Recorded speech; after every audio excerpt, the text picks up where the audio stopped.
Hey there, welcome to another episode of Cooking with Violet Vixen. Today we're going to do vegetable curry because I'm not really in the mood for cooking today. I'm going to do this in the slow cooker, leave it on low all day. So here is what we need. I'll talk you through how I'm cooking it in the slow cooker, but then I'm going to talk you through how to do it as if you're doing it on the stovetop as well. Some people don't own a slow cooker, or they just want to do it on the stovetop. So I'm going to give you two ways of cooking it, and we're going to get ready to go. Alright, so first of all, make sure you've got all your ingredients ready. So we've got 2 teaspoons of yellow curry paste, 1 onion all chopped up, half a butternut pumpkin all chopped up, 2 carrots all chopped up. These were small ones, so I've done 4. 1 cup of frozen green beans, a 505 gram can of cream of pumpkin soup. This is the Heinz one. It's 535 grams. I don't think 30 grams is going to make a lot of difference. 270 ml can of light coconut cream. I didn't get light coconut cream. Oops, I grabbed whatever I could as quick as I could. 1 tablespoon of brown sugar, or 1 teaspoon to 1 tablespoon of brown sugar. Sorry, to taste. Some people like it sweeter, some people like it not so sweet, so that's why that's to taste. 1 teaspoon of fish sauce, and lime juice to taste is basically just the same. I just brought the lime juice in the squeezy thing. Okay, so as I said, I am doing this in the slow cooker. So the easy thing with the slow cooker is everything can literally just go in. However, if you're doing it on the stovetop, you'll want a big saucepan that you can chuck everything into. Alright, so let's go. Now, this is also one of those recipes where it says a little this and a little that. So I have just taken it upon myself to make it up as I go. Most of the times if you're using curry paste, it is about 2 teaspoons anyway. So if you're doing this on the stovetop, I'll talk you through it as I'm putting it into the slow cooker as well. Alright, so slow cooker is ready here. Stovetop would be, you've got one of your big saucepans. Alright, so what you want to do is get your 2 teaspoons of curry powder. Pop some olive oil in the saucepan if you're using the saucepan first. Obviously I'm not, so I don't need to do that step. And we're going to fry the onion and the pumpkin.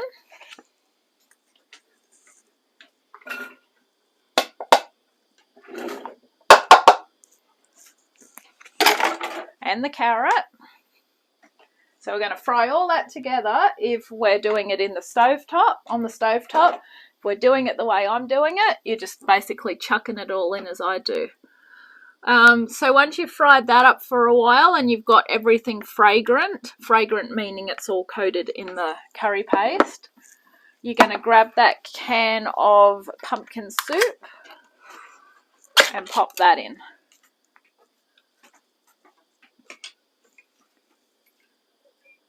Now, when I use a tin, I normally like to rinse it out with a bit of water as well. With the slow cooker, you do always want a bit more liquid anyway, so we get our wish this way.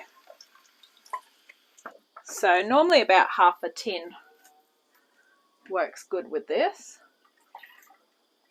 Okay, if you're doing on the stovetop, you can add that as well because it will simmer out eventually. Okay, so once you've got that in,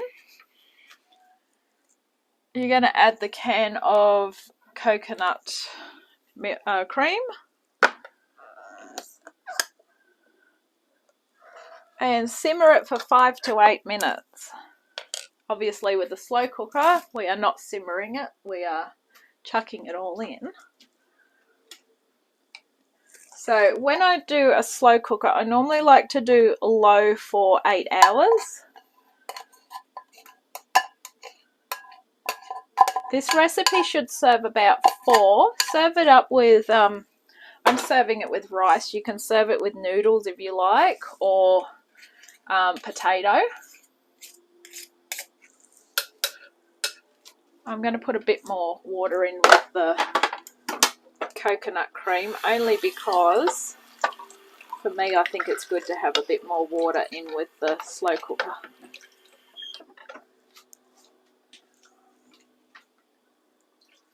It'll probably thicken up anyway once we get the pumpkin in. I don't really want to mash the pumpkin into it. I want to try and keep it in the cubes if I can. Alright, I'm going to pop that on to low now. Okay. So 5 to 8 minutes we're going to simmer it. I'm not going to put the seasoning in until near the end. But I have forgotten to tell you to put the beans in. So you needed to put the beans in back before. Don't stress too much about them going in a bit later. They are frozen, so technically when they're frozen, they're already a lot more cooked than if you get fresh ones. Alright, so pop the lid on that. Come and check on it from time to time. And write down what time you're starting it, because you want 8 hours. So I'd come and give it a stir in maybe about 2 hours. And then just before you're ready to serve, that's when you will add your lime juice, your fish sauce, and your brown sugar. But we'll be back to do that. So I'll catch you soon. Okay, so we're an hour and 10 off our 8 hours. So what I'm actually going to do, because I want to go on a walk before dinner, I'm going to pop this down onto warm, give it a stir, and I'm just going to pop in the extra ingredients. So on warm, it's basically just still cooking, but it's not on that low temperature. So we need 1 teaspoon of fish sauce.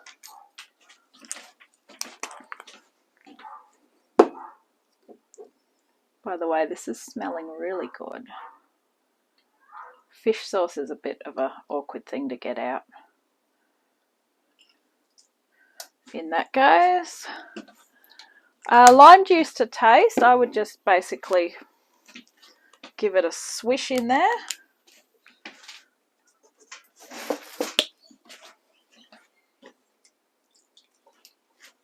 And 1 teaspoon to 1 tablespoon of brown sugar to taste. I'm going to pop in the whole tablespoon. I just think it's going to be better to have the 1 tablespoon. But as I say, you can do what you want. Now, of course, if this was on the stove top, you would have eaten this hours ago. But if you don't have a slow cooker, I do recommend you get one, because they're great for if you're too busy to cook through the day, or you want to pop something on and it be ready for when you get home. I believe there's some that you can now actually buy that have timers on them. So if you're a bit worried about, oh, I might be home late from work or whatever. Or what I used to do is one of the 24-hour time clocks, which I'm currently using to turn a lamp on if I get home in darkness. You can pop one of those on and then just have it turn off at the time you want it to turn off. And that's another way to do it as well. Alright, so that has been vegetable curry, slow cooker edition. And I want to thank you for watching Cooking with Violet Vixen. Thank you for your support. And I'm going to catch you on our next episode. Bye!